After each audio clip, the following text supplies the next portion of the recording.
Hare Krishna, Krishna Krishna, Hare Hare,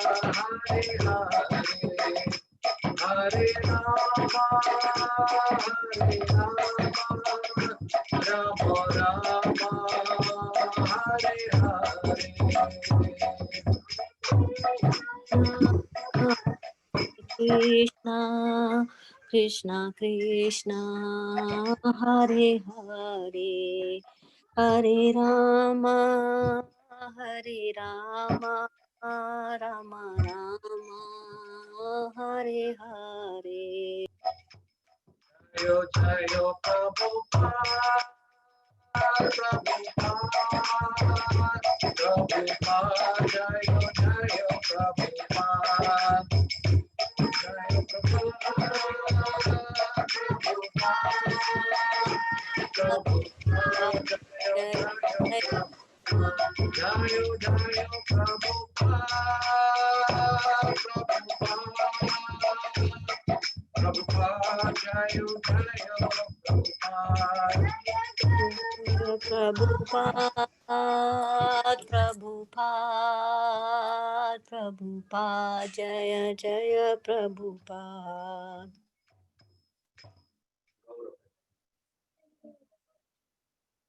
Hari, please take. Hare Krishna. Thank you all devotees for joining ISKCON Columbus Sunday Feast program. Today is the divine appearance day of Srila Bhaktivinoda Thakur, and we are very happy to have His Grace Vijaya Prabhu today with us in the Sunday Feast call. Hare Krishna. So the program is that we just had 11:15 to 11:30. We had bhajans, and now from 11:30 to 12:30, Vijay Prabhu will be talking about Bhadra Purnima and the appearance day of Srila Bhaktivinoda Thakur. So I'll give a little introduction to Vijay Prabhu. Vijay Prabhu has been practicing Krishna consciousness since 1978 when he joined in Miami, Florida.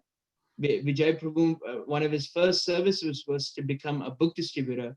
And in 1983, he was asked to be the Sankirtan leader. And Miami, the temple in Miami, Florida, which he was a part of, it became one of the top book distribution centers in the country.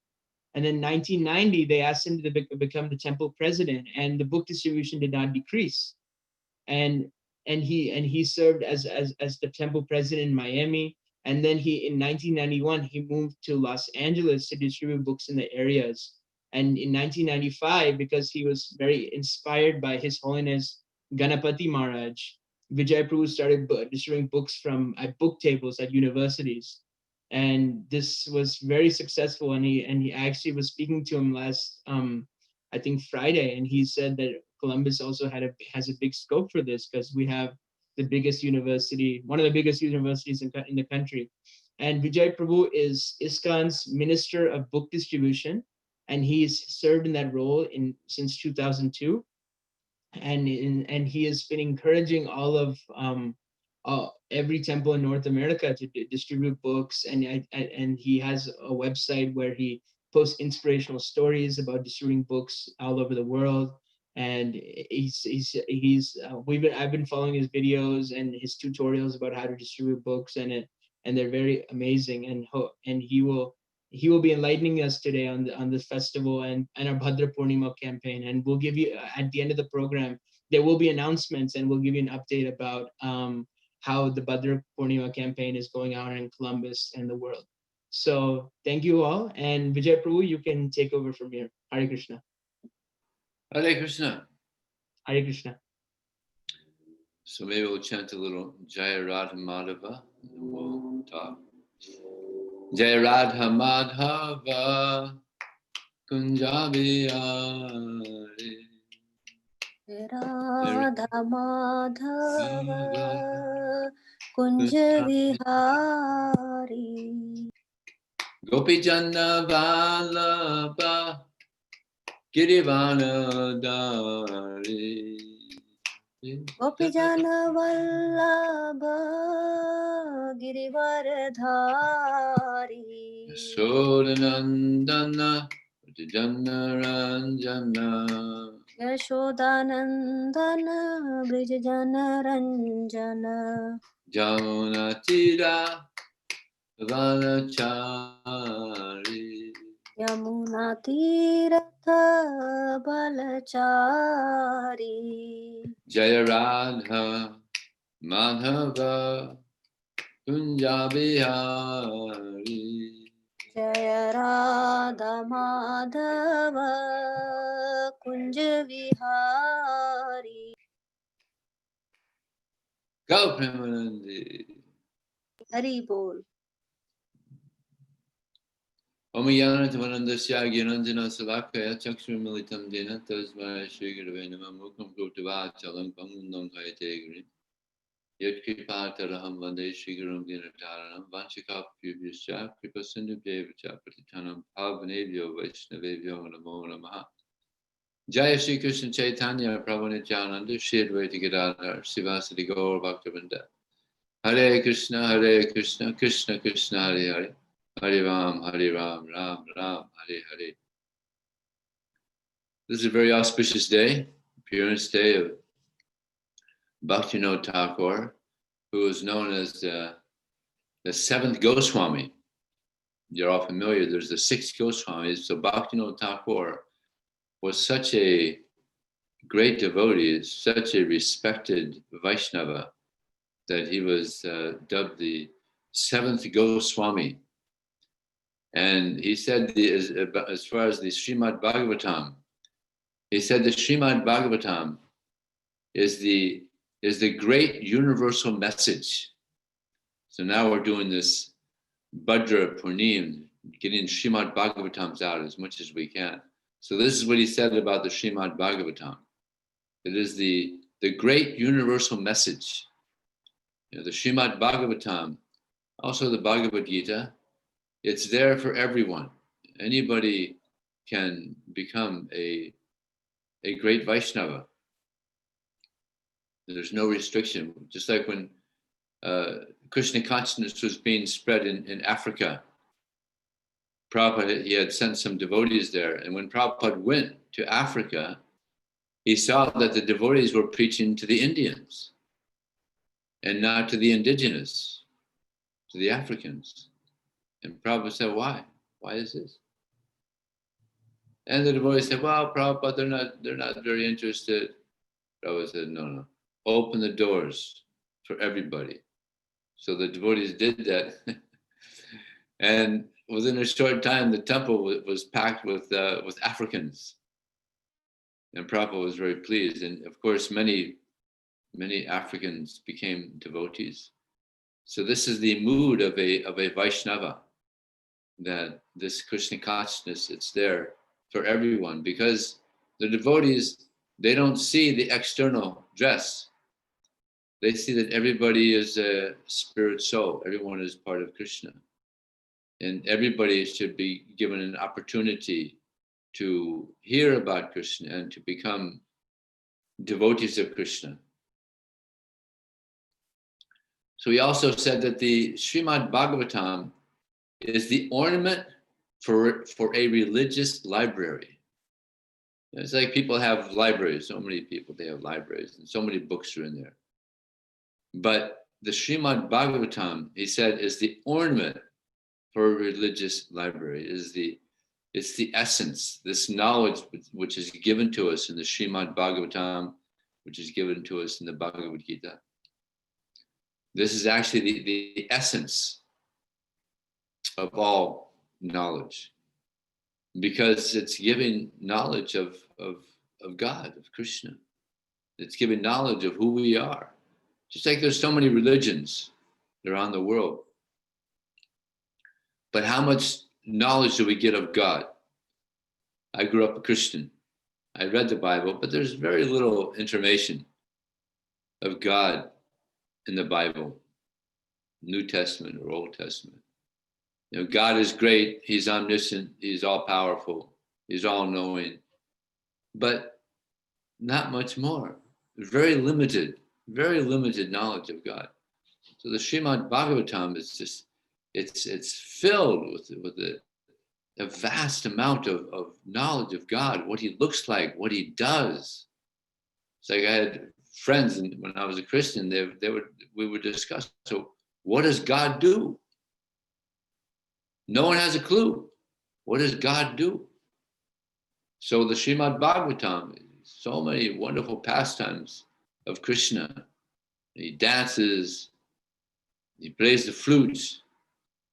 There was one philosopher, Nietzsche. He said, when I hear that God dances, then I'll believe there's a God. Unfortunately, he never got to hear about Krishna. So he left this world not knowing that there's a God that dances.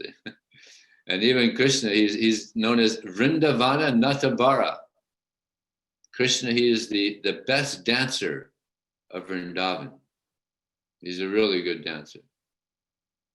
And actually, it's interesting. I was just listening to a lecture of Prabhupada. Prabhupada said, if we dance before Krishna, then we become light. In other words, we become free of the modes of material nature. We develop our love for Krishna, and we go back to Godhead. Prabhupada said, this is the result of dancing before Krishna. So when I heard that, I thought, all right, I'm gonna do more dancing. So it's actually it's healthy for us to dance, and Krishna is pleased. So it's very auspicious. So yeah, we have so many wonderful pastimes in the Srimad Bhagavatam of Krishna, killing so many demons. And Bhaktivinoda Thakur, he also, as a great devotee, he also chastised some demons. He was living in one city, and this city, there was a Brahma Daitya, there was a Brahmana demon living in this tree, ghost. And this ghost had influenced many people in this particular village and many villages nearby. And he was influencing people's minds. And even there was one judge that he was influencing. And so much so, he would influence this judge so much that sometimes the judge would judge in favor of criminals, because this Brahma Daitya, he was a demon. So many criminals were taking advantage of this Brahma Daitya.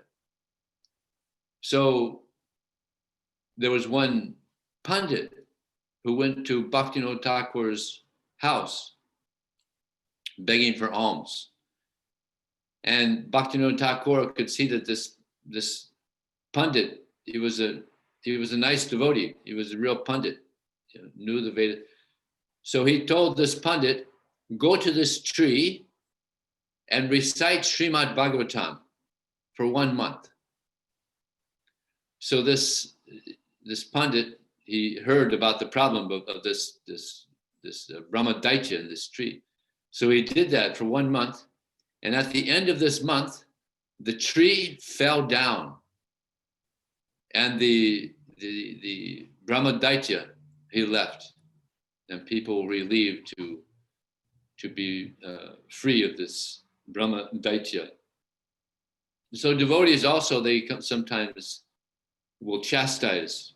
Just like there was one demon who was also, he was apparently some saint, but he was a big demon. Visakha. He claimed that he was an incarnation of Mahavishnu, and he had some mystic abilities. He could put his head down in fire and lift his head up and not be affected at all by the fire. He had these big locks of hair, and he would shake his head, and sparks would fly from the locks in his hair. and he would cure people of diseases, and he was doing all kinds of things and people were simple, so they were astounded. Oh, he's God. And he also this Visakha saying, he also said that he's going to rid India of the British, and he was so he was causing some disturbance. And at that time, Bhaktivinoda Thakur, he was a leader he was like he was a judge, and the British, they thought, well, maybe better that we have this Bhaktivinoda Thakur deal with this person. So he did, and he went there. And immediately, this Visakha saying, he understood what Bhaktivinoda Thakur was there for, and he said his name, and he said why he was there, and he says, I'll make you the president of India. You just come under my fold, and I'll help you become president of India. And he said, no, I don't want to be president of India. He said, if you're such a great personality, such a great saint, why aren't you going and seeing Jagannath in Jagannath Puri? And he said, that's a wooden God. I'm the Supreme Lord. I'm personally God. So immediately Bhaktivinoda Thakur, he could understand this person's a rascal. He's a demon. So he had a bunch of officers there. So he told them, arrest him. And they were scared of him because he had this mystic ability. So Bhaktivinoda Thakur, there was about 100 policemen there. So Bhaktivinoda Thakur, he was completely fearless. So he told this man, come on, just get this person, let's take him. So they ended up taking him. And Bhaktivinoda Thakur and his family became very ill because of his some mystic ability he had. And the wife of Bhaktivinoda Thakur was very upset. She said, look, now you've arrested Vishnu, and now our whole family is going to die. She also became a little influenced by him. And Bhaktivinoda Thakur says, even if our whole family dies, it's not a problem. He has to come to justice. So then there was a court hearing, and he was declared guilty and 2 years in jail. So this person, as I mentioned, he had these locks of hair. So Bhaktivinoda Thakur told one barber, cut his hair. And he was afraid. He was scared. So Bhaktivinoda Thakur said, give me the scissors, I'll cut him. So he cut the hair, and then he had no energy. He lost all energy, became weak. And within 6 months, he died. So here's another example of Bhaktivinoda Thakur, his power. He's a very powerful personality. So he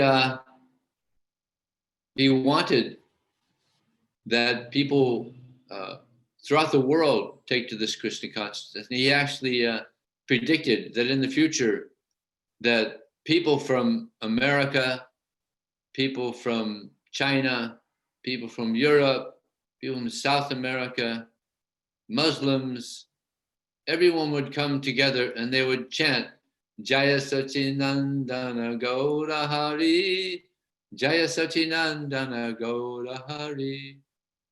And sure enough, that prediction came to be true. And unfortunately, now there's not so much of that happening in Mayapur. Actually, now there's some devotees are locked down. Some Americans and Europeans and Chinese and everything, people are locked down in Mayapur. So it's still happening. So this is predicted by Bhaktivinoda Thakur. And he was although he was powerful, he could chastise so many demons. He was a very, very humble soul. And he said, when will I, with a humble heart, go out to preach the message of Sri Krishna Chaitanya Mahaprabhu? So this is the key in spreading Krishna consciousness, is that we have to be very humble. Servants of Krishna, instruments in the hands of Krishna. Just like Krishna, he told Arjuna, Nimitta matram bhava savya sachin. You just be an instrument in my hands. So in spreading Krishna consciousness, we have to also learn how to be instruments in the hands of Krishna. So that means that we have to pray very sincerely. I was looking in the book distribution newsletter, and unfortunately the scores in Columbus weren't very high. So hopefully the scores will increase by the mercy of Krishna. I mentioned to Hari that once this COVID-19 leaves us, I'll go and I'll visit Columbus and I'll give a little training on book distribution, because you are very, very fortunate. You have one of the biggest universities in the country right there across the street from you. That's like that's a book distributor's dream to have such facility there. So hopefully this COVID-19 won't last too long. I think it's kind of going down some places. So yeah, it's and you have some nice devotees. You have Prema Vilas Prabhu there, such a wonderful devotee, leading the devotees there. So yeah, preaching, Prabhupada said, preaching is the essence.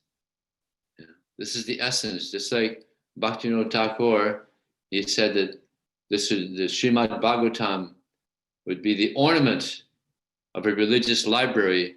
So this book distribution is the essence. Book preaching is the essence. This is what pleased Prabhupada so much. And therefore, when he first came to America, he was selling sets. He wasn't selling full sets because he was still working on the translation of the Srimad Bhagavatam, but he had the first volume or the first canto. He had he came to America with 200 sets, 600 books of the first canto, Srimad Bhagavatam, and he was selling the Srimad Bhagavatam to people who would come to the 26 Second Avenue, and he would put the sets also in stores around New York City, and he would put them in there as consignment. So he would put them there, and he would go back and check if anybody had bought.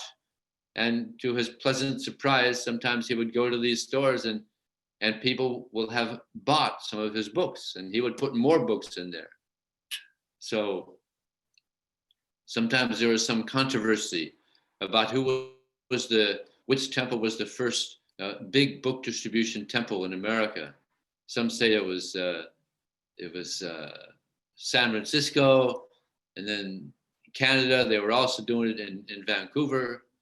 But actually the first temple to distribute big books was 26 Second Avenue with Srila Prabhupada. He was the first big book distributor. And he wanted to, he said he wants everybody in ISKCON to learn the art of book distribution. Just like to do anything, it takes practice. But in the beginning, generally you're not very good at it.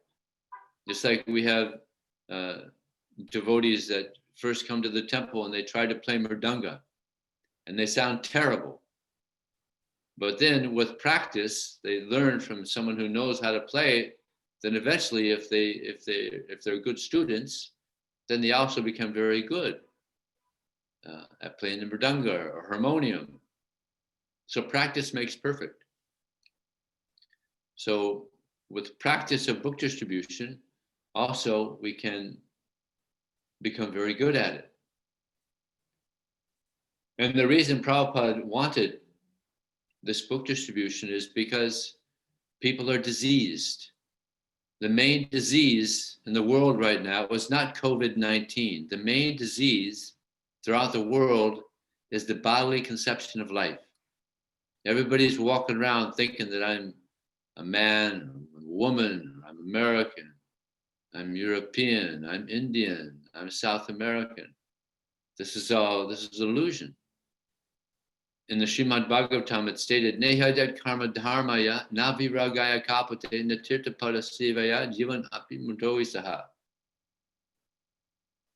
That if one's work, nehadat karma dharmaya, if one's work does not bring one to dharma, if one's dharma does not bring one to renunciation, and if renunciation does not bring one to devotional service, then one is considered to be dead, although breathing. So you know what that means?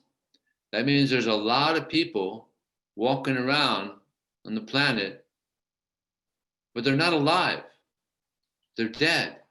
It appears like they're alive, but they're actually, you could call it the land of the walking dead, because they appear to be alive, but spiritually, they're practically dead, because there's no spiritual life. This is real life. To engage in devotional service is the real life of the soul. And if one isn't engaged in devotional service, then one is actually wasting the human form of life. So Bhaktivinoda Thakur, he wanted people to engage in devotional service, and therefore he started something that you're all familiar with, I'm sure, the Namhat. He started the Namhat program in India, I think it was around Calcutta area. And at one point he had up to 500 Namhats. Thousands and thousands of people were chanting Hare Krishna and reading the Vaishnava literatures by the influence of Bhaktivinoda Thakur. And this is called the Marketplace of the Holy Name. Does anybody know what position Bhaktivinoda Thakur had in this Marketplace of the Holy Name? He was the sweeper. He was the sweeper in the Marketplace of the Holy Name. So he was very humble. He was a sweeper. Just like, you know, Lord Chaitanya Mahaprabhu, when he saw King Prataparudra sweeping in front of the Jagannath cart, that melted the heart of Lord Chaitanya Mahaprabhu. So Bhaktivinoda Thakur is very humble. He was a sweeper in the Marketplace of the Holy Name. And what was he sweeping? He was sweeping all kinds of nonsense philosophies and speculations, and just clearing the way for Krishna consciousness. And at the time of Bhaktivinoda Thakur, there was a lot of speculation, a lot of pseudo philosophies or Apa Sampradayas. So he was completely connected to Krishna, and he therefore was able to sweep out, clean out so much speculation, making way for Krishna consciousness. And he knew that he needed help. He couldn't do it on his own. So he prayed for a ray of Vishnu. And that ray of Vishnu was Srila Bhaktisiddhanta Saraswati Thakur. Such a great Vaishnava. So he came because of the prayers of Bhaktivinoda Thakur. Bhaktivinoda Thakur wanted people throughout the world to engage in devotional service. And this son of his, Bhaktisiddhanta Saraswati Thakur, he set the way for another great personality to come and preach Krishna consciousness, Srila Prabhupada. So it's amazing how Krishna arranged all this. At first, he sent Bhaktivinoda Thakur to preach. And then his dear son, he started preaching like anything in India. It's described that there was 64 temples in India at one point. It was the main spiritual movement in India at his time. And then Srila Prabhupada, Abhay Charan, when he heard him the first time, he understood, oh, the message of Sri Krishna Chaitanya Mahaprabhu is in very good hands. And from that time, he understood, this is my guru. Although he had not officially accepted him as a guru, he knew in his heart, this is my guru. And what's so amazing is that at their first meeting, Bhaktisiddhanta Saraswati Thakur said, you're intelligent young men.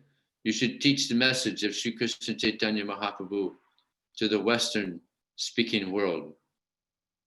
And Prabhupada, he actually argued with him that who will hear our message? We are a dependent country. Who will hear our message? And for 2 hours they spoke. And at the end of that 2 hours, Prabhupada, he was defeated. He had never been defeated before. He was very intelligent. But he was happily defeated. And he took that message or that instruction. Of course, at first he was thinking, well, first let me become wealthy, and then I'll help the preaching. That was his idea. But Krishna, he had another plan. That if you preach, money will come. And Prabhupada said that if you preach Krishna consciousness, then everything will come. Everything will come if you preach. And Prabhupada was that wonderful example. He preached so nicely that so many Westerners came and joined him. When Prabhupada went to America, there was an unwritten rule amongst the youth. Don't trust anyone over 35. Because that was the old generation. They're not with it. Don't trust them.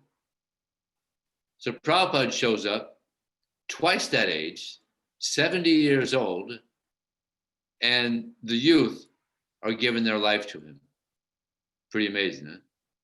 So this is purity. Purity is the force.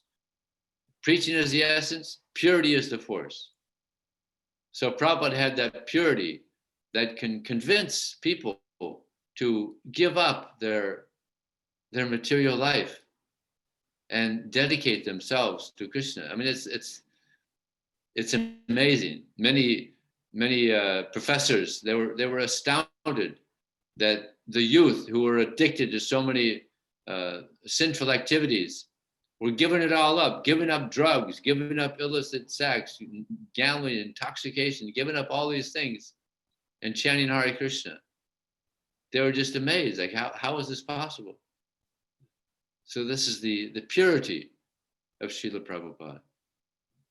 So we're very fortunate that we have access to hearing about such great devotees as Bhaktivinoda Thakur, Srila Prabhupada, Srila Bhaktisiddhanta Saraswati Thakur. Had Prabhupada had Bhaktivinoda Thakur not preached and brought his dear son and he and Bhaktisiddhanta Saraswati Thakur preaching to Prabhupada, if this had not happened, where would we all be?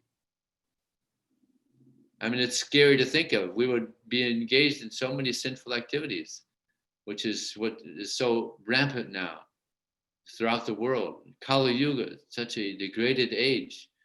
But in the midst of this Kali Yuga, by the mercy of these great Vaishnavas, thousands and thousands, tens of thousands of devotees around the world are now chanting Hare Krishna and distributing Krishna consciousness. And now we're doing something that was unheard of before. Just 3 years ago, we would never think of thousands of sets going out to people. the goal this year is 10,000 sets, full Srimad Bhagavatam sets around the world. Now, for the last 2 years, they've distributed 7,000 for this Bhadra Purnima, 7,000, which is also amazing.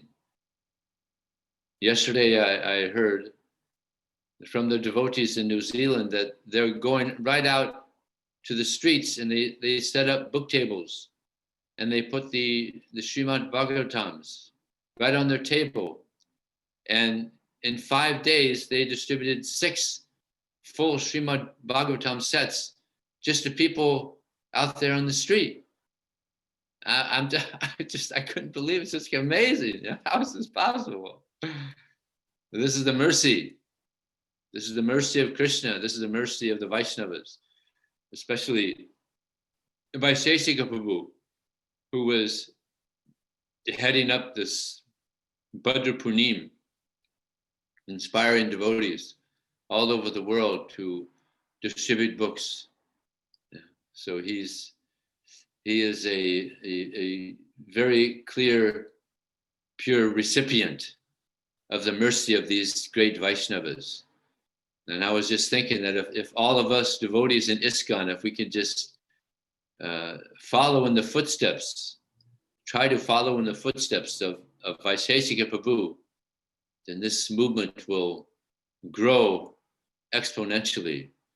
Very quickly, this movement will grow if we just follow the instructions and the guide of these great Vaishnavas. Vaisheshika Prabhu is now the global leader of book distribution. So he's inspiring devotees all around the world to not only distribute, but to read. He's always absorbed in reading Srila Prabhupada's books. Yeah. Like Prabhupada. Prabhupada, he knew these books so well because he read them. And Bhaktisiddhanta Saraswati Thakur accepted Prabhupada as a disciple because he liked to hear. And Prabhupada said, because I like to hear, because I heard nicely, therefore I could speak nicely. So from hearing comes understanding. So if you want to distribute books, then you have to read the books. This is where we get our inspiration to distribute books. And sometimes Prabhupada would ask book distributors, are you reading the books? And sometimes they would say, well, Prabhupada, we don't have much time. We're distributing, we're cooking, we're driving, we're doing so many things. And Prabhupada would be upset. He said, then what is the use? What is the use? Because Prabhupada knew if you're not reading the books, then you're not going to get spiritual strength. But you get spiritual strength from reading Prabhupada's books. And in one purport, Prabhupada said that if you read, that you can read the Srimad Bhagavatam and Bhagavad Gita thousands of times. And each time you read these books, you'll get new insight in the subject matter.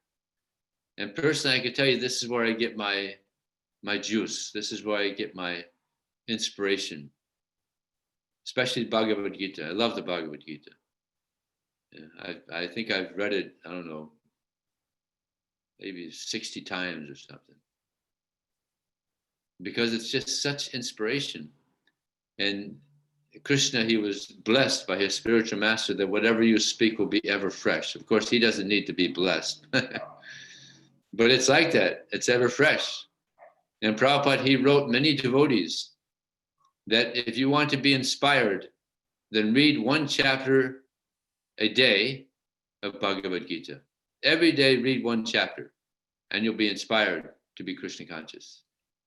So Vaisheshika Prabhu, he started this thing, maybe many of you know, it's called the CHAD program, chapter a day. So he has a whole following. I don't know how many he has now. Maybe 1,000 or something.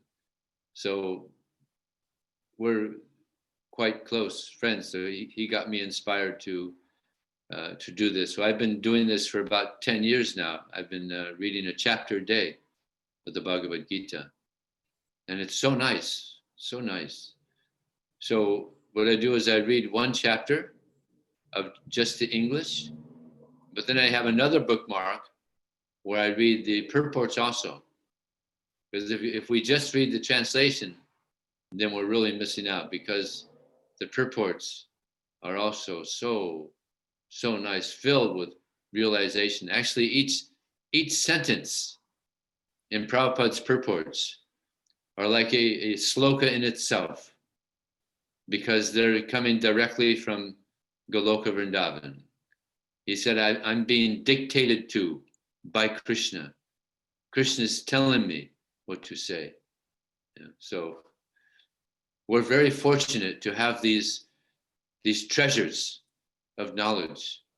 And we'll become even more fortunate when we distribute these treasures of knowledge. We become richer and richer as we continue distributing these books. We get more and more realization. And I can tell you, my most wonderful experiences in this life have been on book distribution. As one devotee once said, if you want to meet Krishna, go out on book distribution. Because you have to surrender. Book distribution means you have to surrender to Krishna. Yeah. Now, the mind generally doesn't like that. But the soul wants nothing but to surrender to Krishna. So it's very good. It's very purifying. And this is what we want. We want to become pure, right? That's why we join this society. We want to become pure Vaishnavas. So by this book distribution, we get purified. And by reading Prabhupada's books, we get purified. And what's interesting is Bhaktivinoda Thakur, he started the book distribution. In 1896, he sent the first Vaishnava literature to McGill University, the life and precepts of Sri Krishna Chaitanya Mahaprabhu. And when devotees went to Canada, I think that was in Toronto, or no, maybe Montreal. I think it was Montreal. And the devotee went to that school, McGill University, and found the book is still there. And this devotee, he checked it out and brought it to Prabhupada. Prabhupada, look, the book that Bhaktivinoda Thakur sent, it's still here at the university, in the library. And Prabhupada said, oh, very nice. Now put it back, take it back. And it was seen that some people had been reading it, it had been checked out. So it's interesting also is that year, 1896, was the same year that Srila Prabhupada appeared. So amazing transcendental coincidence that Prabhupada appeared the same year that preaching began in the West. That was Bhaktivinoda Thakur was setting the scene, setting the drama of Krishna consciousness being spread in America. So we want to continue this as much as possible. So please pray to Krishna. See, this is the key to being successful in book distribution, is we have to pray to Krishna. Man proposes, God disposes. So we have to pray very sincerely to Krishna that we're able to convince people to take these books. Of course, now we're not able to do so much because of the lockdown, but what's happened is through this internet and through calling on the phone, so many books are going out. And I think it was in July that Vaisheshika Prabhu said that they had the best July ever during the lockdown. They distributed so many books, from calling people and going online, the internet. So it's amazing. As it is, one person said, don't waste a good crisis. So sometimes crisis can be a blessing in disguise. As we're seeing now, so many books are going out through the internet and through set distribution. So there's no material formula. If we want to distribute books, then Krishna will help us. As Prabhupada said, my books are distributed because of the sincerity of my disciples. And I remember there was, back in 1978, my Sankirtan leader, he said, we should be so determined to distribute books that even if everyone leaves Krishna consciousness, and you're the last one, you should be determined to get the books printed and distribute the books. And I was thinking, wow, that's an amazing amount of determination there. And actually it's, that's what Prabhupada said, that nothing can stop this movement. He said, even if all of you leave, still the movement will begin again because the books are out there. It's too late. Nothing can stop this movement now. And I'll tell you an interesting thing that happened in Russia. There was one person in one city who went to a bookstore, and he found one book, Science of Self-Realization, and it looked interesting. So he took it, and he paid for it and took it and read it, and he was so impressed. He just liked it so much. He read it twice. And in this book, Prabhupada mentions that this knowledge is so important that it should be distributed throughout the world. So this Russian person, was so inspired by the book that he decided to go and print some books himself in the city where he was. So he went and he had 200 books printed.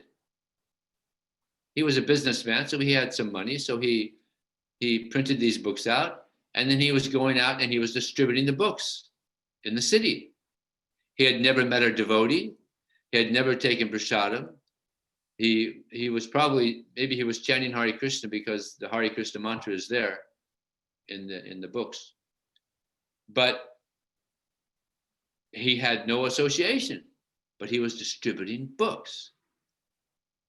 Now he was doing this for a few days, and then one Sankirtan team from Moscow went and was visiting that city. And they were distributing for a couple of days, and they met someone who said, "No, I already have one of these books." And the devotee said, "Oh, there must be a traveling Sankirtan team here." So then they met someone else the next day that also had a book. So then they were distributing, and they found this person that's distributing Prabhupada's books. And he approached them to also give them a book, the Sankirtan devotees. And they said, "Oh, you're the person distributing books. Oh, Hari Bol Prabhu, how are you?" And this person said, "Hari Bol Prabhu? What does that mean?" And the devotee said, "What? You're distributing books and you don't know what Hari Bol Prabhu means? How is that possible? What temple do you distribute from? Temple? You mean there's temples?" And the devotee said, "Yeah, there's temples. You don't live in a temple. You don't know Hari Bol Prabhu. How is this possible? How are you distributing books? You don't know anything. You're distributing books. How is that possible?" And he said, "Well, I got one book from a bookstore and I liked it. And in the book, it said that this knowledge is so important, it should be distributed around the world. So I went to the printer, I printed some books, so I'm distributing them." And the devotees, these two Sankirtan devotees, they were like, they couldn't believe it. They couldn't believe this person is distributing books, never met a devotee, never took prasad, nothing. So this goes to show you that nothing can stop this movement. It's going to continue. But we should want to help it. We should want this movement to increase. We want to make more and more devotees. The more devotees that are made, Krishna becomes more pleased. Yeah. Prabhupada wanted, I'll tell you an interesting story of one Mataji. She was staying at one temple, and Prabhupada was visiting this temple. And this Mataji, she had a dream the night before, and she went to Prabhupada after class, after Prabhupada gave the class, and she said, Prabhupada, I had a wonderful dream last night. I dreamt that everyone in the world was chanting Hare Krishna. Everyone had become a devotee. And Prabhupada's eyes became very wide. He said, oh, that's a very nice dream. And that is my desire. So this is the desire of Srila Prabhupada. This is the desire of the pure devotees. So we should also want or pray for that desire to increase the devotees. And these books, they make devotees. That made me a devotee. I read the Bhagavad Gita, and I was convinced. This is it. This is the absolute truth. My journey is over. I was searching for the truth. And upon reading the Bhagavad Gita, this is it. I was convinced. And then when I went to the temple and I heard about book distribution, I thought, yeah, this is what I want to do. I want to give this knowledge out so that other people could also understand what the truth is. This is the highest truth. Krishna says, Mata paracharananyat kinchidasti dhananjaya. There's no truth superior to me. Everything is resting on me as pearls are strung on a thread. Nobody says that. Jesus didn't say that. He said, I'm sitting at the right-hand side of God. Muhammad didn't say that. Krishna says that. So this is the highest truth. So we should be very eager to get this truth out to the people. This will make them happy. If people have the truth, then they're able to live their lives in a nice way, in a nice, healthy, clean way. So we should want that. As Prabhupada wants it, as Krishna wants that. And the more we give Krishna out to others, the more Krishna, he'll give himself to us. And therefore, that's why the devotees said, if you want to meet Krishna, go out on book distribution. It's purifying. It's very purifying. So it is now 9:22. At least here, it's 9:20. I think there it's 12:22. So should we leave some time for any questions or comments that anyone might have? Sure, Prabhu. Devotees, you can either type your questions in the chat box or you can unmute yourself and ask the question directly. I see that Rukmini Mataji has a question, so she can go ahead. Hare Krishna. Hare Krishna. Thank you, Prabhu. I'm saying Hare Prabhu. Thank you, Hare Prabhu. Where is Vijaya Prabhu? Should I tap my... Oh, there you are. Thank you. Thank you so much for the wonderful and very inspiring class. You are hearing me? Thank you. Okay, Hare Krishna. And thank you especially for mentioning our wonderful, unique deity, Vrindavan and Nattabara, whom everyone can see dancing. Perhaps Nietzsche, whatever body he's in now, can come to our temple and see Vrindavan and Nattabara, the God who dances. Anyway, so my question, and hopefully you yourself, I don't know, have you ever been to Columbus? I've been there, yeah. I gave a class there. I gave a Sunday feast class there. I stayed with Prema Vilas. I stayed there, I think it was maybe about 7 years ago or something like that. Yeah, I remember. Prabhu's, yeah.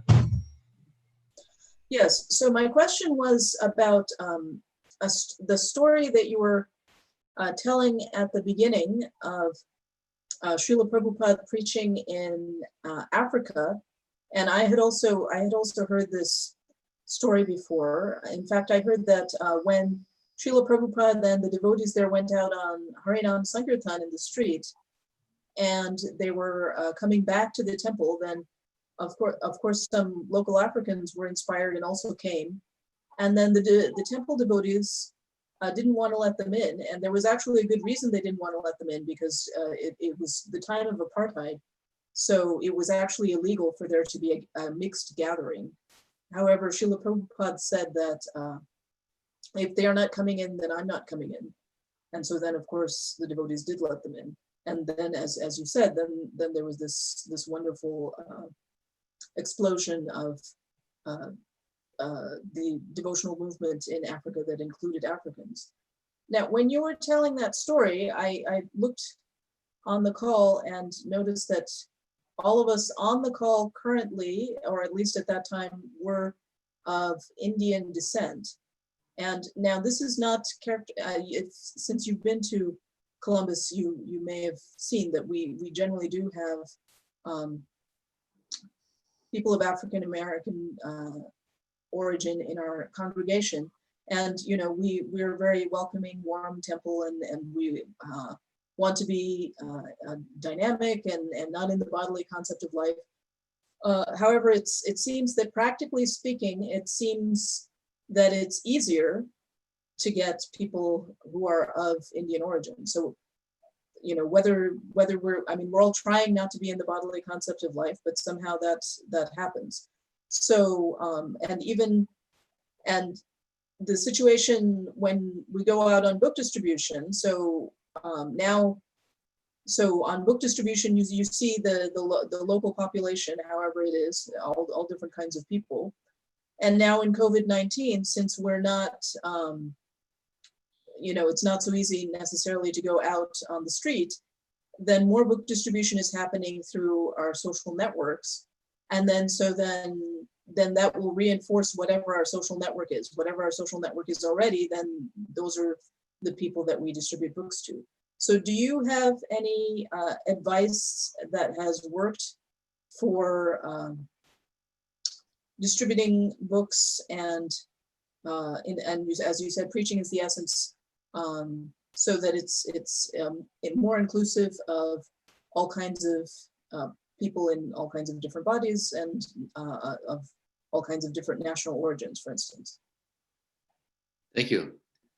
First of all, I'd like to say that it's natural that the Indians take it up.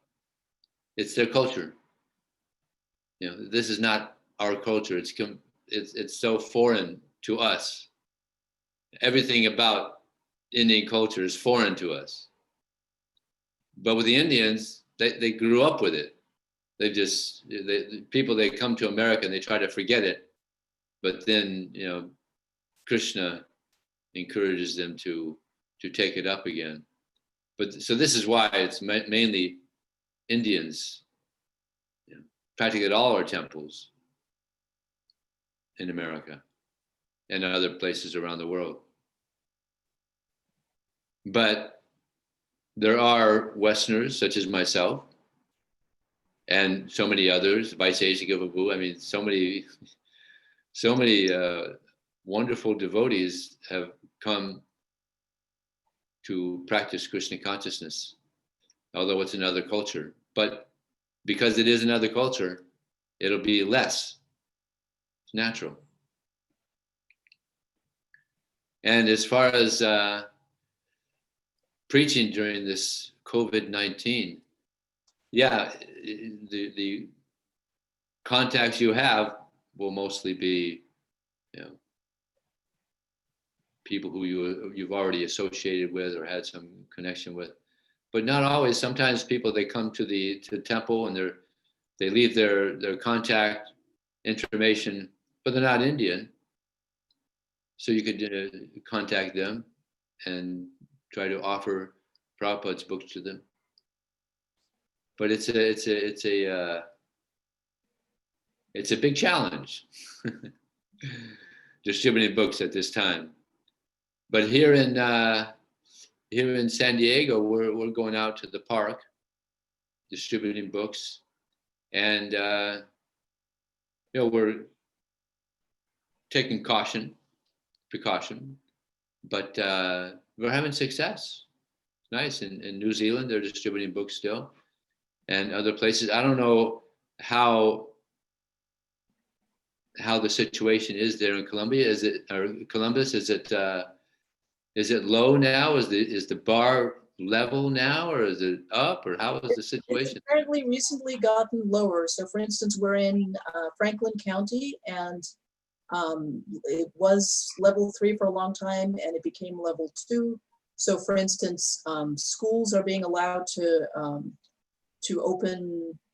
That's just a couple weeks ago, they were saying that, oh, everything should be online, and now they're saying, but on the other hand, there is some concern about the Ohio State University just went back into session, and there were people apparently not observing precautions. So there's some concern that the situation may change. But so far, we had very prudent measures taken early in the pandemic, and so far it's been fairly under control in this place. Are there tourist areas there in Columbus? Usually, Huh? usually yes.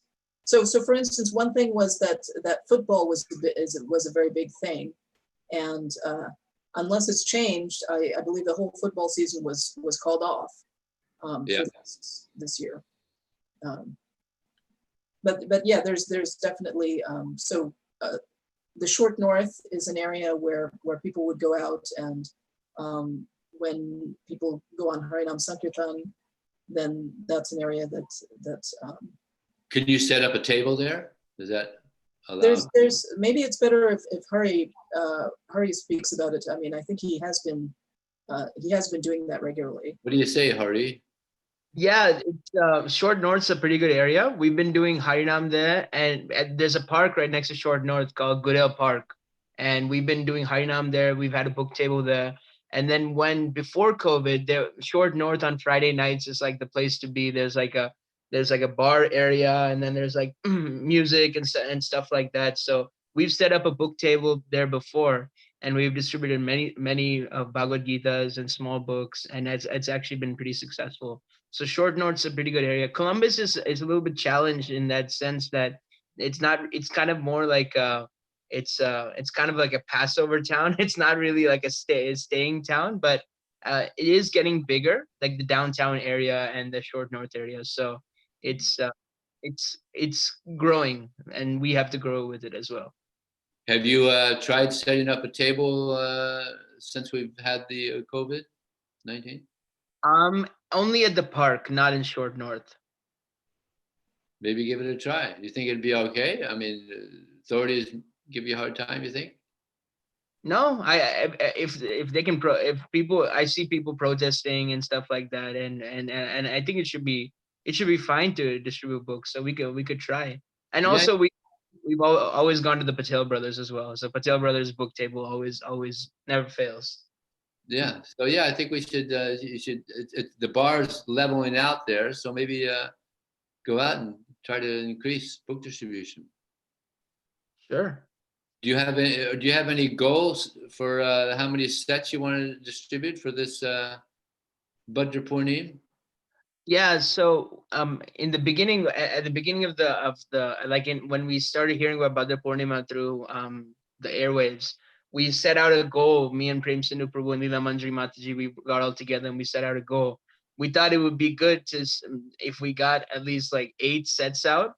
But how it's going now, we've distributed 15 sets so far. And whoa! I was thinking 8. 8's not very many.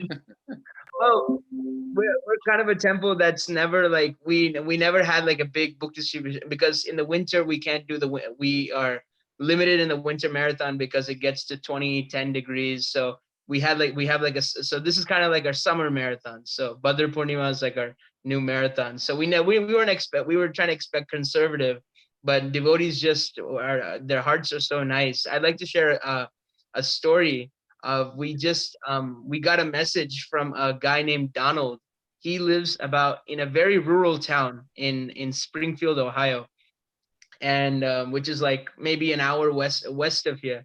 And so he messaged us. He's like, his friend gave him a Bhagavad Gita in maybe 3 months ago, and he's been reading the Bhagavad Gita for 2-3 hours straight. He stopped smoking after 30 years of smoking menthol cigarettes. He gave up meat eating. He made his own japa beads from cloth, and he would Wow. he got a string and he tied japa beads. He's never seen a devotee, never had been in a temple, and never has never seen anything Krishna conscious. And he's listening to some kirtans, and he said, he can't drive. I think he's disabled. He said, I want to get, can you send me some books so that I can distribute them, and then maybe we can carpool and come to the Columbus temple. And so Wow, there you go. There's another example. See there? Never met a devotee. He wants to distribute books. and he's been out of work since COVID started, and so he had like $150 saved up, and he said, I really want to get the Srimad Bhagavatam. So I posted his story out in the ISKCON Columbus WhatsApp group, and within 2 minutes we found a sponsor to sponsor his full set, and he was and I called him, and then he's literally in tears about how happy he was to get the Srimad Bhagavatam. Wow. That's So that's it the was best, that's the best story I've heard in a long time. That's wonderful. So Prabhu, there's some questions on the chat. I think Sadhu Chaitanya Prabhu also has a question. Okay. Is that okay? Yeah. Pritham Prabhu has a question, Hari. You can go ahead for the first. Oh, Pritham Prabhu. Okay, Pritham Prabhu. Hare Krishna.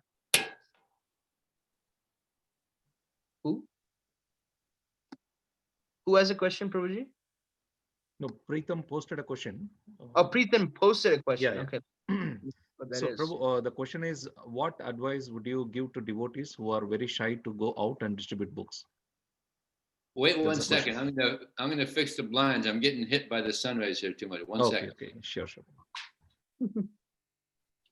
Prabhu's station in San Diego, California, if anybody wants to. No, I wanted to know. I'll tell you an interesting story in this regard about shyness. Back in the 1970s, there was one devotee who was going out, but she was very shy. And this is the 70s when when Prabhupada was here, everybody was into book distribution. So she wasn't doing very good. And the other devotees are doing so good. But she was just determined. She's gonna keep on trying. She's just gonna keep on trying. And she had this shyness, and finally she prayed to Krishna, Krishna, please take the shyness away so I could distribute Prabhupada's books. And eventually she was the first Mataji to distribute 100 big books in the airport. Gauri Devi Dasa. So here's a person that was so shy, but she was determined, and she prayed to Krishna, and Krishna reciprocated. The first Mataji to distribute 100 big books in the airport. So much for shyness. If we want to distribute books, then Krishna will help us.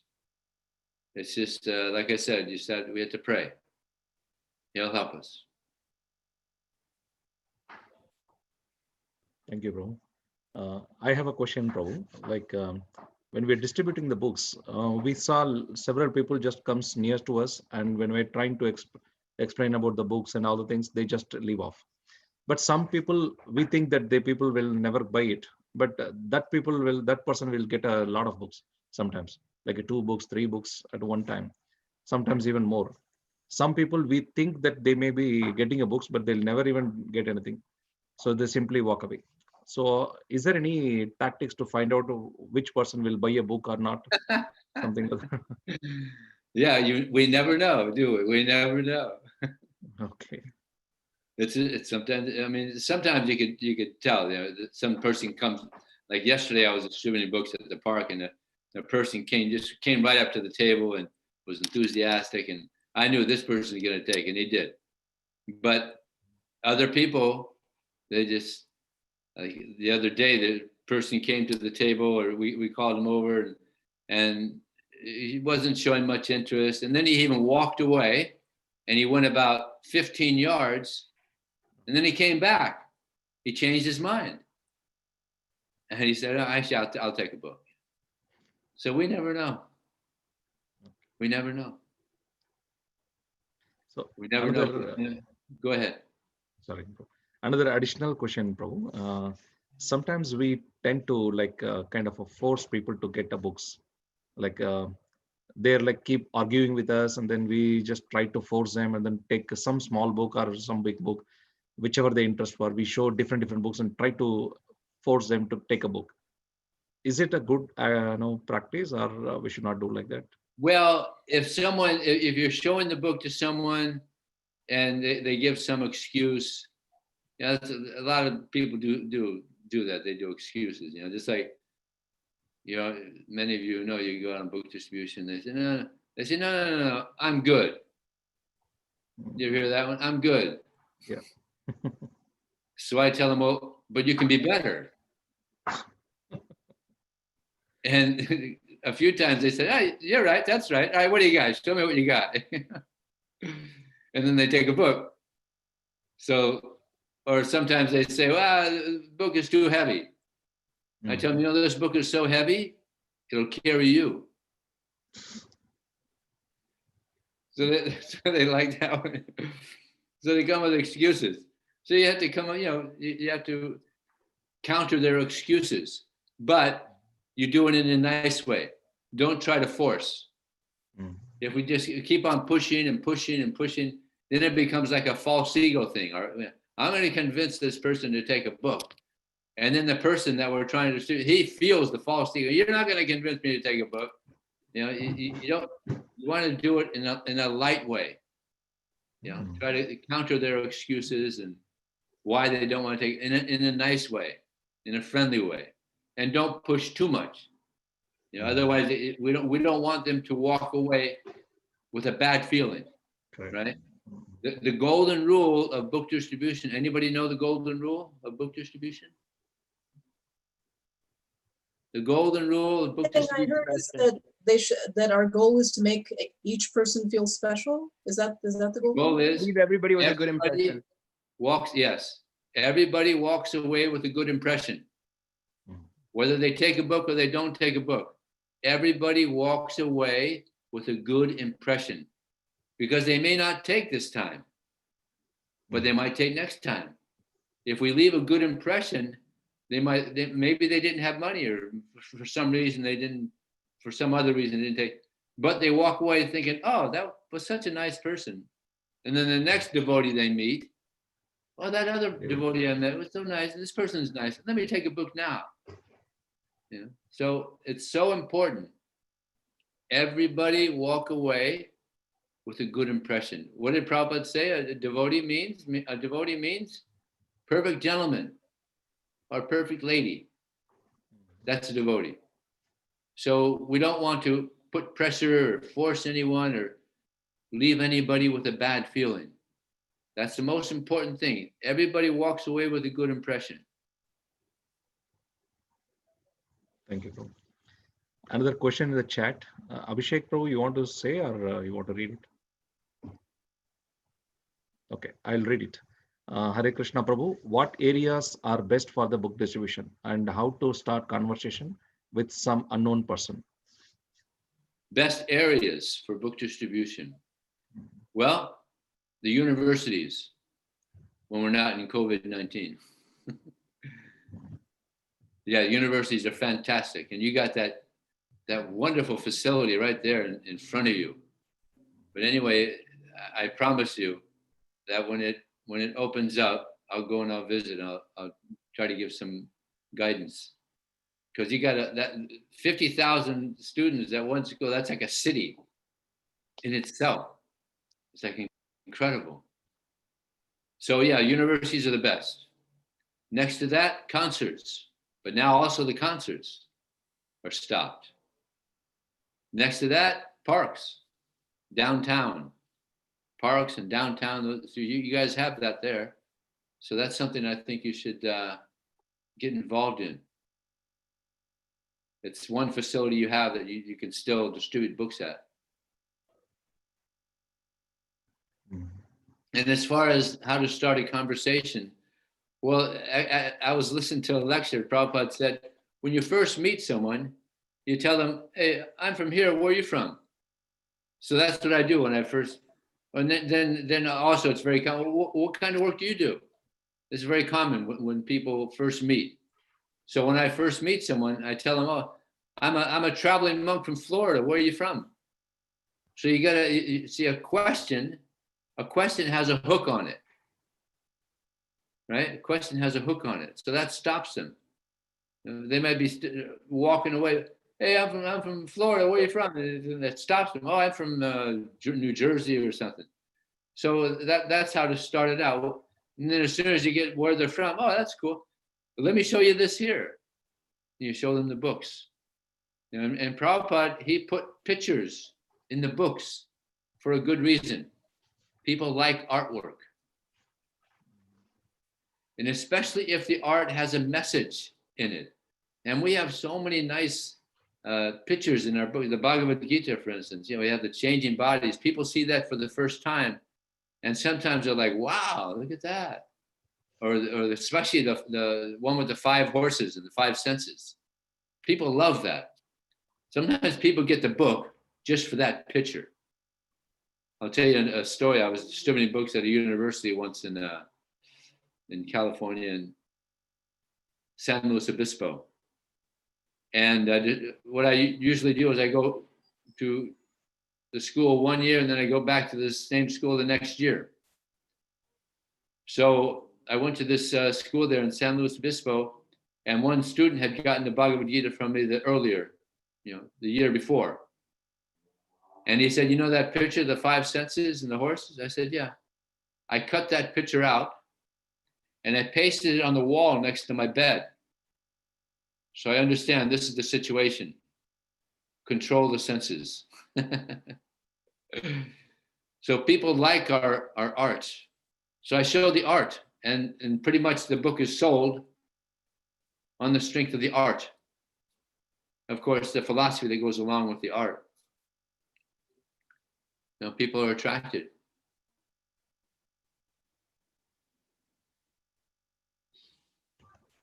Thank you, bro. Devotees, anybody else has any questions? Prabhu, I had a question and a comment. So it's very interesting. I was reading the same book by Srila Dasa Goswami. It's called Prabhupada. He built a house that the whole world can live in. He built a house that the whole world can live in. And I was just reading this pastime in Nairobi of as you were mentioning, and I couldn't help but draw the connections between Columbus and us. That Prabhupada in Nairobi, the temple was located in a very far away Indian center neighborhood. He told Brahmananda Maharaj to move the temple to a very populated African town, and he said, that, and then Brahmananda Maharaj was also complaining to Prabhupada that they're too poor to buy books, and they don't understand the books. They're in English, and we don't know how to preach. And then Srila Prabhupada said, keep the door open and have loud kirtan. And within half an hour, the whole room was packed. And then the Brahmananda Maharaj went to Prabhupada and he said, we can handle it from there. But Prabhupada said, I must come. And then so he gave a lecture in English. And then so he also instructed to Brahmananda Maharaj go have public kirtan in the park. So they went to the biggest park in Nairobi and they did kirtan there. And then so somebody volunteered to translate Brahmananda Maharaj's speech to Swahili. And then many African devotees joined like that. And it's just so similar because our temple is right next, is in the heart of downtown, and we can have kirtan with the door open. and you know, distribute books. And Prabhupada said free books and free prasadam will change the continent of Africa. So it was very inspiring. But my question is that, you know, as Vaisheshika Prabhu says, you know, just get your foot out the door about when book distributing, you just have to get your shoes and get your feet on the pavement, and then let Lord Chaitanya do the rest. But sometimes the minds makes many false arguments about how to because is book, do I really need to go out? I have a million other things to do today. Am I really in a position to distribute books? So how do you quiet those minds demands and really, as you were saying, be an instrument for Lord Chaitanya? Yes, you might have heard that our mind is our enemy before. Yes, Prabhuji. Yeah, mind is our enemy. Yeah, therefore, if we read Prabhupada's books, that kind of keeps the mind down. Yeah. That makes the intelligence strong, right? We know the importance of Prabhupada's books. And yeah, there's so many things that the mind will come up that, you know, we should be doing. But what is most important is that people get this knowledge. Yeah, this life is short. We don't know how long we're going to live. So as much as possible, we should try to help people. And Prabhupada said that in one purport that the best, what is it? The best training for the mind is to go out and help people. Mm. This is the best training for the mind. We should train our mind to help people rather than just doing it, you know, whatever it wants. Yeah, we should. Actually, that's not the exact quote. I'm going to send it to you. You could send it out. But Prabhupada's books are so nice. There's so many amazing quotes in his books. Wonderful. Mm.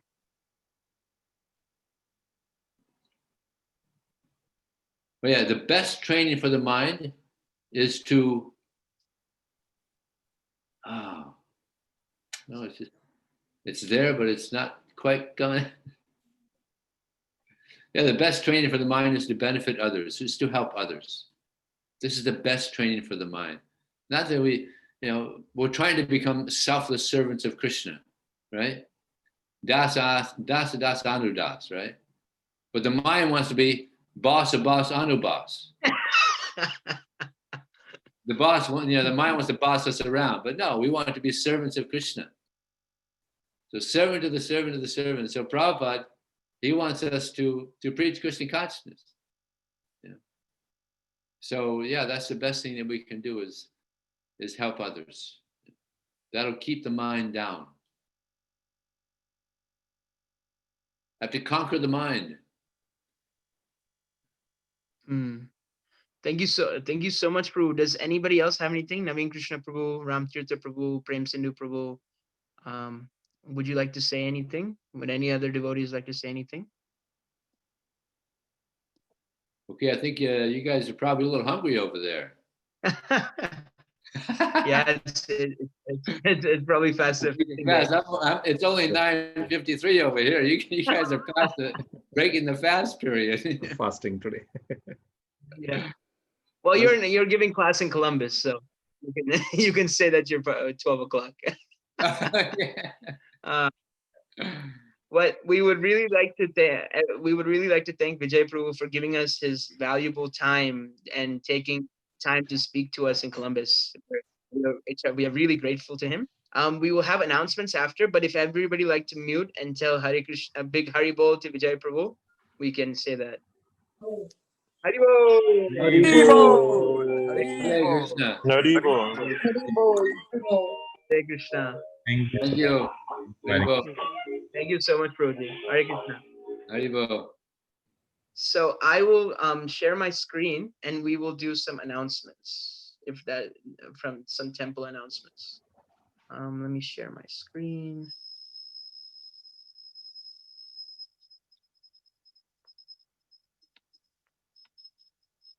Can you see my screen? Yes, Prabhu. So here are this Sunday's announcements. Before, we would really like some prayers requested for His Holiness Gopal Krishna Goswami Maharaj.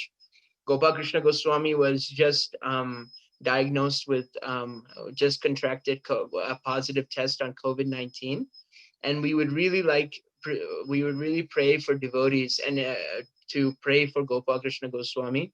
He's one of the world's top book distributors. He's one of Srila Prabhupada's closest disciples, and he's just an amazing person. So please say an extra Nrsinga prayers, chant some extra rounds, circumambulate Tulsi Maharani for Gopal Krishna Goswami, and we'll pray that he has many, many years, more years of serving Srila Prabhupada. Let's see. So this week's festivals, Monday is, so today is the appearance day of Srila Bhaktivinoda Thakur. So it's a fasting till 12 noon. Monday is the day of Ananta Chaturdasi, and it's also the disappearance of Srila Haridas Thakur. I was just hearing a conversation by Srila Prabhupada, and Srila Prabhupada said that we're supposed to fast until evening on Ananta Chaturdasi, but it's not mentioned on the calendar. So as I always say, it's always better to fast than not fast. So Ananta Chaturdasi is tomorrow, and then Tuesday is Bhadra Purnima, and it's which is a very auspicious day. It's also Sri Vishwarupa Mahotsava, which is which is a festival of the brother of Lord Chaitanya. And it's also the day our Srila Prabhupada accepted the order of sannyas. And it's also the day that the third month of Chaturmasya starts. So that's the month we fast from milk. So if I am forgetting anything, please forgive me. And at the end, if anybody has any comments on these comments or questions on these festivals, we can ask them. So Bhadra Purnima, it is the time has come upon us, devotees, that on Tuesday is the most auspicious day of Bhadra Purnima, and is mentioned in the Srimad Bhagavatam itself, Canto 12, Chapter 13, Text 13. If on the full moon day of the month of Bhadra, one places Srimad Bhagavatam on a golden throne and gives it as a gift, he will attain the supreme transcendental destination. And as I was saying in the class, we set a conservative goal of 8 sets of Srimad Bhagavatam, but we have, as Columbus devotees always do, we excelled and we smashed that goal, almost doubling our sets, 15 sets, so much so that I called the Prem Sindhu Prabhu, and I had, and it was like a transcendental fear, and then the transcendental fear that Prem Sindhu Prabhu has, was like, he went like, I don't know if we have enough Bhagavatam sets for everybody. It's completely amazing. So it's really a really amazing effort that all the Columbus devotees have done. You have sponsored sets, you have went out and distributed sets, you have called your friends, your neighbors, your neighbors' neighbors, and it's really inspiring to see everybody distribute Bhagavatam. We still have some sets left in various languages: Gujarati, Hindi, Bengali, English, and so many and so many other languages. So please contact me, Hari. My name's Hari, and for installing Srimad Bhagavatam in your home, you can call me at 614-592-0263, or you can email info@isconcolumbus.com, and we can get you a set, or your friends a set. Let's see. So the Krishna lunch for this week, we have it's a regular week. Please pick up by 379 West 8th Avenue, our temple address. And we are emphasizing really devotees to call or text the cooks, who is most likely Nitai, at 740-972-7258 by 10 a.m. Please contact by 10 a.m. so we know how to cook, and we really want to be strict about this, so devotees can stay safe, and whoever signed up for prasadam will get prasadam. And you can pick up after 12:10. Next. So Shravanam Saturdays, our next speakers to be announced. And our next week's Sunday speaker is His Grace Arjun Sakha Prabhu. Hari Bol. Hi, Hari Bol. So he will be speaking on that day, and the topic is binding the unbound. So it will be a very nice session. Thank you all for all your wonderful services that you do. I know there's a lot of things going on in Columbus, even though we're all locked down in our homes, and we really want to thank you for all the services that you've been doing in the background, and they will not be forgotten by Lord Chaitanya or Srila Prabhupada. So we'd really like to thank you for all the service that you do. And it's the last days of our Bhadra campaign, so go to Goloka. Really book your ticket, pack your pass, and no passports or visas required. Book your tickets and get ready to go. So go to Goloka and distribute Bhagavatam all throughout this world. Any other announcements from any of the Vaishnav Sangha? Anybody have any comments on the calendar or anything? Please unmute yourself if you have any questions or anything. Thank you, Hari, for making up all the presentations together. Thank you very much. Well, if there's nothing, then thanks and have a great Okay. Krishna conscious week. Hare Hare Krishna. Krishna. Hare Krishna.